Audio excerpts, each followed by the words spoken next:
Good morning everyone. आज है 19 मार्च और आज की इस वीडियो में हम 19 मार्च से रिलेटेड करंट अफेयर्स के जितने भी इंपॉर्टेंट क्वेश्चंस होंगे वो सारे के सारे पूरे डिटेल में डिस्कस करने वाले हैं। हर एक क्वेश्चन को मैं आपको पूरे डिटेल में समझाने की कोशिश करूंगा। आपसे रिक्वेस्ट है कि वीडियो में पेशेंस के साथ एंड तक बने रहिएगा। अगर आप किसी भी गवर्नमेंट एग्जाम की तैयारी कर रहे हो तो उसी के पॉइंट ऑफ व्यू से इस चैनल को क्रिएट किया गया है। इस चैनल को जल्दी से सब्सक्राइब कर लो क्योंकि आपको यहाँ पे हर दिन डेली करंट अफेयर्स के अपडेट्स मिलती रहेंगी। आइए अब वीडियो स्टार्ट करते हैं। जैसा कि कल तक हम लोगों ने पढ़ लिया था कि राम सहाय प्रसाद यादव नेपाल के तीसरे उपराष्ट्रपति चुने गए। अभी नेपाल के जो करंट राष्ट्रपति हैं वो रामचंद्र पौडेल हैं और वर्तमान प्रधानमंत्री हैं पुष्प कमल दहल प्रचंड। ठीक है। सिंगापुर के चांगी एयरपोर्ट को 12वीं बार विश्व के सर्वश्रेष्ठ हवाई अड्डे का खिताब मिला। आरबीआई के गवर्नर शक्तिकांत दास को मिला गवर्नर ऑफ द ईयर का अवार्ड। नेक्स्ट है के Krittivas Tata consultancy service TCS के नए एमडी एंड सीईओ बने हैं। भारतीय अमेरिकी रवि चौधरी यूएस एयरफोर्स के नए असिस्टेंट सेक्रेटरी बने। दिल्ली हवाई अड्डे को दक्षिण एशिया का सर्वश्रेष्ठ हवाई अड्डा घोषित किया गया। जल्द ही दक्षिण कोरिया के सियोल में दुनिया का सबसे बड़ा सेमीकंडक्टर चिप निर्माण केंद्र स्थापित होने जा रहा है। राजस्थान के 19 नए जिलों की गठन की घोषणा की गई है। 19 नए जिले बनाए जाएंगे। और शिव शंकरी जो एक तमिल लेखिका हैं, इनको सरस्वती सम्मान 2022 के लिए चुना गया है। रामदत्त मिश्रा जो थे, इनको 7 अप्रैल 2022 को उनकी कविता मैं तो यहाँ हूँ के लिए 2021 का सरस्वती सम्मान मिला था और 2022 के लिए चुना गया है शिव शंकरी को, ध्यान रखना। तो ये वो 10 क्वेश्चन है जो हमने कल के वीडियो में देख लिए थे। और अब बात करते हैं आज के कुछ इंपॉर्टेंट क्वेश्चन के बारे में। जितने भी क्वेश्चन मैं आपको बताने जा रहा हूँ इंपॉर्टेंट है, सिलेक्टेड है। आपसे एक ही रिक्वेस्ट है कि वीडियो को पूरा देखिएगा। पूरा देखने के बाद उसके वीडियो के रिगार्डिंग आपके जो भी क्वेश्चंस होंगे, जो भी क्वेरीज होंगे, आप मुझे इस वीडियो के नीचे कमेंट बॉक्स में पूछ सकते हो। ठीक है। आज का पहला क्वेश्चन है, तीसरे एक्सरसाइज समुद्री ड्रैगन 2023 का आयोजन किसके द्वारा किया जा रहा है? तो ये किया जा रहा है अमेरिका नेवी द्वारा। 15 से 30 मार्च तक इसका आयोजन किया जा रहा है। क्या उद्देश्य है समुद्री ड्रैगन 2023 का? तो मैं आपको बता दूं, पनडुब्बी रोधी युद्ध को बढ़ावा देना। भारतीय, अच्छा ये तो थी अमेरिकन नेवी की बात। अब भारतीय नौसेना द्वारा दिवंगत भारत के पहले सीडीएस थे जनरल बिपिन रावत। ठीक है। इनके नाम पर 2 पुरस्कार शुरू करने की घोषणा की गई है भारतीय नौसेना द्वारा। ठीक है, इसे ध्यान रखना आप। नेक्स्ट क्वेश्चन है, केंद्रीय कृषि और किसान मंत्रालय द्वारा किस राज्य में एमएसपी मिनिमम सपोर्ट प्राइस पर सरसों और चने की खरीद की घोषणा की गई है एमएसपी पर? तो राजस्थान। केंद्रीय कृषि और किसान मंत्रालय द्वारा राजस्थान से एमएसपी पर सरसों और चने की खरीद की घोषणा की गई है। अच्छा, राजस्थान की बात हो रही है तो इससे रिलेटेड कुछ इंपॉर्टेंट पॉइंट्स आप जान लो। देखो, राजस्थान के बारे में कुछ बता देता हूं मैं आपको। राजस्थान के मुख्यमंत्री कौन है? अशोक गहलोत है। वर्तमान राज्यपाल कौन है यहाँ की? कलराज मिश्र है। राजधानी क्या है? जयपुर। अभी ध्यान रखना आप, सितंबर 2022 में मुख्यमंत्री अशोक गहलोत द्वारा 512 नई इंदिरा रसोइयों का शुभारंभ किया गया था। अभी जो करंट स्कीम्स चल रही हैं, जो करंट इवेंट्स हुए हैं राजस्थान में, वो आपके लिए जानना बेहद ज़रूरी है क्योंकि आप किसी भी स्टेट लेवल की एग्ज़ाम की तैयारी करते हो, अगर आप मेरे वीडियो को इस वक्त राजस्थान से या अलग अलग स्टेट से देखते हो तो उस स्टेट के बारे में आपको जानना बेहद ज़रूरी है। हाल ही में राजस्थान EI आधारित लोक अदालत लॉन्च की गई है राजस्थान में। और राजस्थान सरकार द्वारा हाल ही में उड़ान योजना की भी शुरुआत की गई है जो राज्य की ग्रामीण लड़कियों को छात्रवृत्ति प्रदान करती है। राजस्थान सरकार द्वारा हाल ही में 100 दिन का रोजगार मुहैया कराने के लिए महत्वाकांक्षी योजना की शुरुआत की गई है। 100 दिन का रोजगार। राजस्थान के झुंझुनू शहर में जो है विश्व का पहला संस्कार केंद्र खुलने जा रहा है, जहां जिसका उद्देश्य हमारे देश में जितने भी बच्चे मैनेजमेंट की पढ़ाई कर रहे हैं उनको संस्कार सिखाए जाएंगे। संस्कार केंद्र खुलने जा रहा है। ठीक है। अडानी ग्रीन एनर्जी लिमिटेड द्वारा राजस्थान के जैसलमेर में जो है दुनिया का सबसे बड़ा पवन सौर ऊर्जा संयंत्र चालू किया गया। हाल ही में डॉक्टर भीमराव अंबेडकर विधि विश्वविद्यालय का शिलान्यास राजस्थान के जयपुर में किया गया है। राष्ट्रपति द्रौपदी मुर्मू द्वारा जो है राजस्थान के जयपुर में जो है संविधान उद्यान का उद्घाटन किया गया। राजस्थान अंधता नियंत्रण पॉलिसी लागू करने वाला, देखा जाए तो यह भारत का पहला राज्य बना है अंधता नियंत्रण पॉलिसी लागू करने वाला। और राजस्थान के कोटा शहर में ध्यान रखना विज्ञान केंद्र और तारामंडल का निर्माण होने जा रहा है। और राजस्थान का जो कोटा शहर है इसमें अभी हाल ही में सुपोषित अभियान का उद्घाटन किया गया था। तो ये राजस्थान से रिलेटेड कुछ इंपॉर्टेंट पॉइंट्स थे, इसे आप ध्यान रखिएगा। नेक्स्ट है ग्लोबल रिसाइकलिंग डे और विश्व मांस बहिष्कार दिवस कब मनाया गया? तो अभी हाल ही में 18 मार्च ग्लोबल रिसाइकलिंग डे और विश्व मांस बहिष्कार दिवस मनाया गया। ठीक है, अब बात कर लेते हैं कि अब तक यानी 1 मार्च से लेकर 19 मार्च तक कौन कौन से इंपॉर्टेंट डे को सेलिब्रेट किया गया है। सो जितने भी इंपॉर्टेंट डेज मैं आपके साथ डिस्कस कर रहा हूं सारे इंपॉर्टेंट हैं, अक्सर एग्जाम में पूछे जाते हैं, सो आप इसे ध्यान रखिएगा। सो सबसे पहले देख लो आप, 1 मार्च को मनाया गया शून्य भेदभाव दिवस। 2014 में पहली बार जो था शून्य भेदभाव दिवस मनाया गया था 2014 में, और 1 मार्च को ही मनाया गया विश्व नागरिक सुरक्षा दिवस। क्यों मनाया जाता है ये? तो यह आपदाओं और आपात स्थितियों के लिए तैयारियों के महत्व के बारे में जागरूकता फैलाने के लिए मनाया जाता है, जिसकी थीम 2023 की है भविष्य की पीढ़ियों की सुरक्षा के लिए दुनिया के अग्रणी उद्योग विशेषज्ञों को एकजुट करना। ठीक, 3 मार्च को मनाया गया राष्ट्रीय रक्षा दिवस, विश्व वन्यजीव दिवस और विश्व श्रमिक दिवस। विश्व वन्यजीव दिवस 2023 की थीम है partnership for wild life conservation.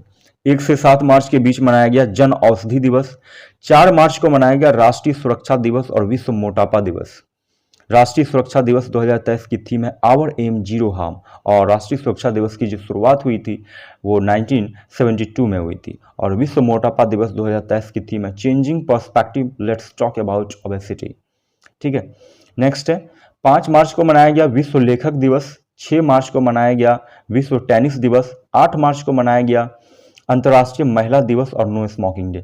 अगर आपसे पूछा जाए इंटरनेशनल वीमेंस डे कब मनाया जाता है तो वो मनाया जाता है 8 मार्च को। अगर आपसे पूछा जाए नेशनल वीमेंस डे कब मनाया जाता है तो मनाया जाता है 13 फरवरी को। 13 फरवरी 1879 को ही सरोजिनी नायडू का जन्म हुआ था और वो कांग्रेस की पहली महिला अध्यक्ष बनी थी, सरोजिनी नायडू।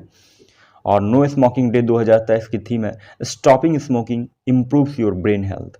ठीक है, 10 मार्च को मनाया गया CISF का स्थापना दिवस और अंतर्राष्ट्रीय महिला न्यायाधीश दिवस मनाया गया 10 मार्च को। 14 मार्च को मनाया गया अंतर्राष्ट्रीय पाई दिवस, नदियों के लिए अंतर्राष्ट्रीय कार्य दिवस।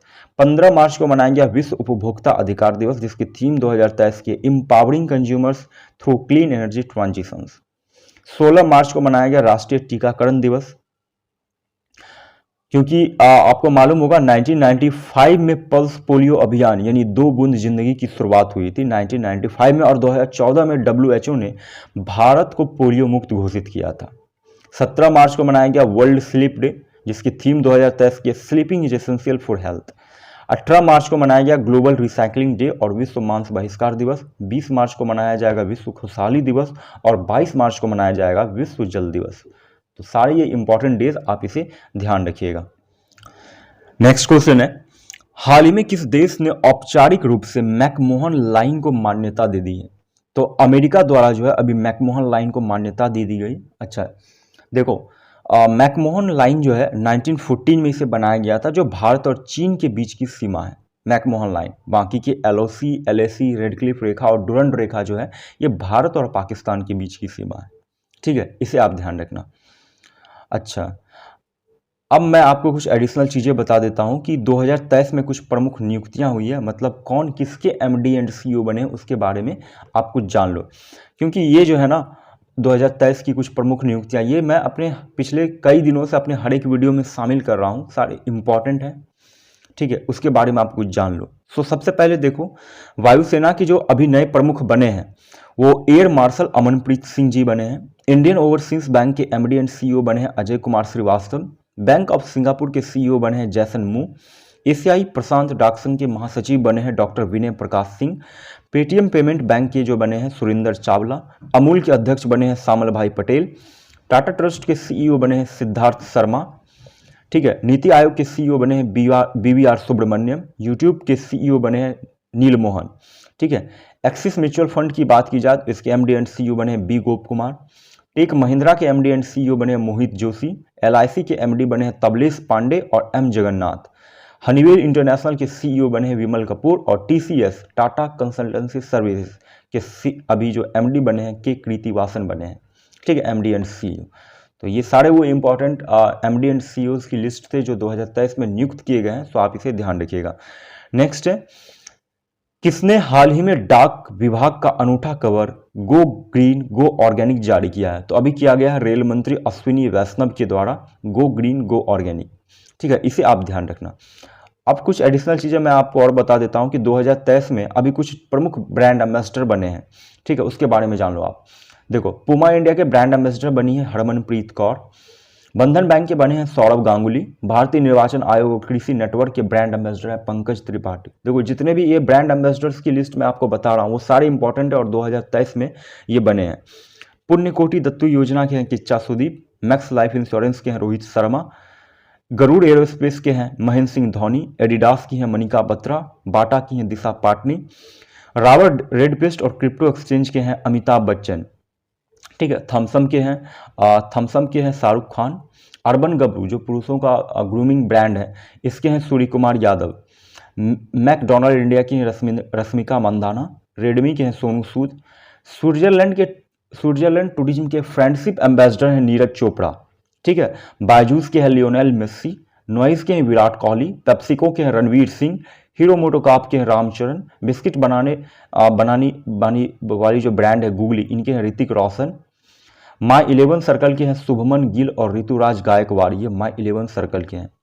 जियो सिनेमा के अभी हाल ही में बने हैं और आईसीआईसीआई के हैं सूर्य कुमार यादव।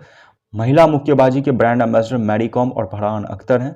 सी चेंज क्लाइमेट अभियान के लिए भारत का एम्बेसडर है श्रेया घोड़ावत। भारत में अमेरिकी एम्बेसडर नियुक्त किया गया एरिक गारसिटी को। यूनिसेफ के आयुष्मान खुराना और वायाकॉम 18 के बने हैं अभी हाल ही में MS धोनी। तो वो सारे ब्रांड एम्बेसडर जो 2023 में बने हैं, सो आप इसे ध्यान रखिएगा।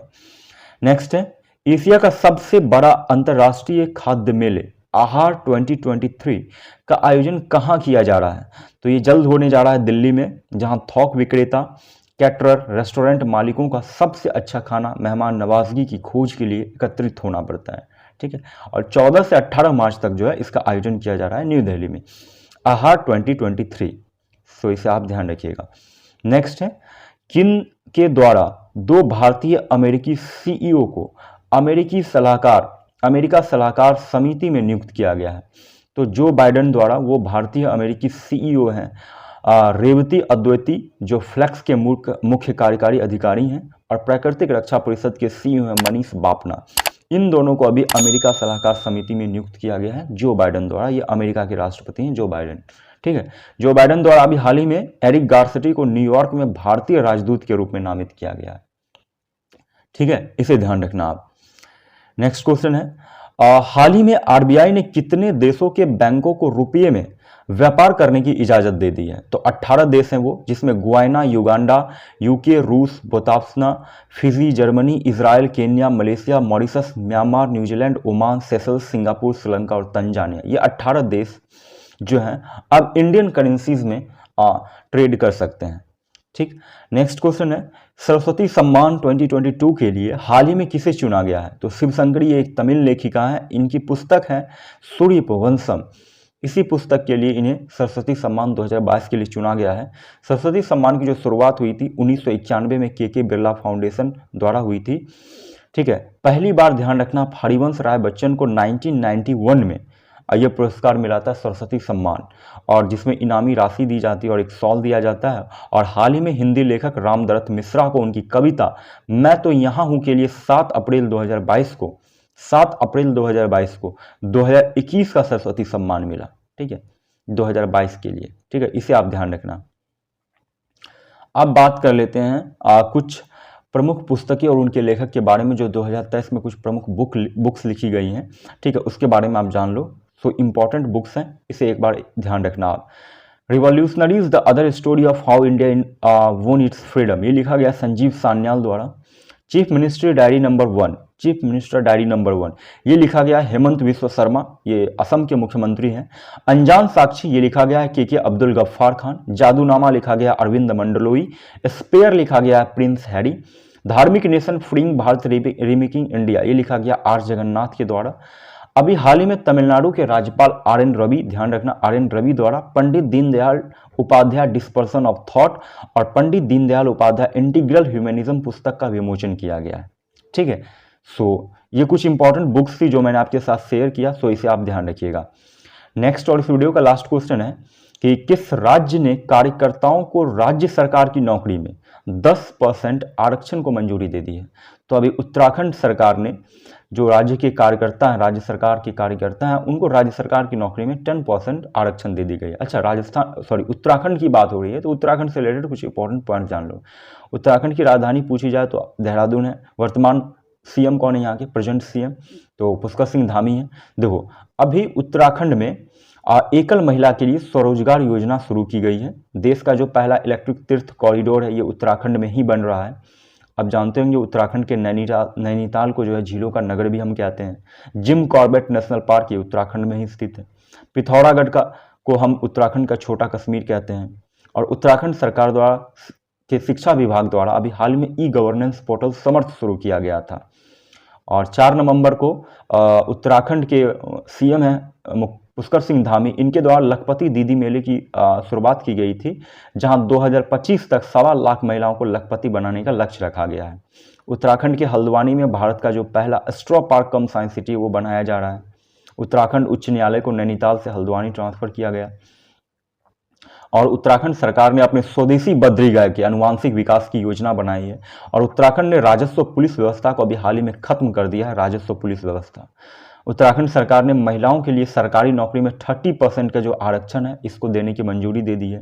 रक्षा मंत्री राजनाथ सिंह द्वारा उत्तराखंड में युद्ध स्मारक शौर्य स्थल का उद्घाटन किया गया था।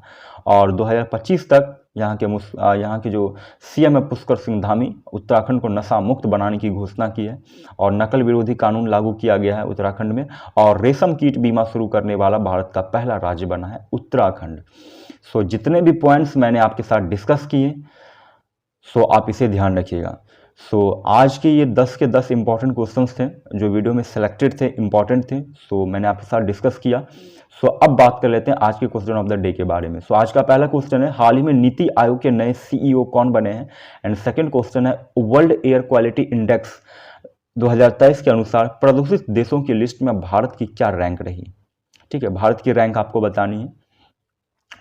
सो आज की वीडियो आपको कैसी लगी? इस वीडियो के रिगार्डिंग आपके जो भी क्वेरीज होंगे, ठीक है, जो भी आपके कमेंट्स होंगे, आप मुझे वीडियो के नीचे कमेंट बॉक्स में कमेंट करके जरूर बताना। आज की वीडियो अगर आपको थोड़ी सी भी हेल्पफुल लगी हो, थोड़ा सा भी कुछ सीखने को मिला हो, तो वीडियो को लाइक करना, चैनल को सब्सक्राइब कर लेना, क्योंकि जल्द ही जो इस चैनल पे है दूसरा गिव अवे लेकर आ रहा हूँ मैं, बहुत जल्द लेके आ रहा हूँ। सो बहुत ही जल्द, जैसे ही आपके भाई के इस चैनल पर 200 यूट्यूब फैमिली मेम्बर्स जैसे ही कंप्लीट हो जाएंगे, आपको एक बहुत बड़ा सरप्राइज़ मिलेगा।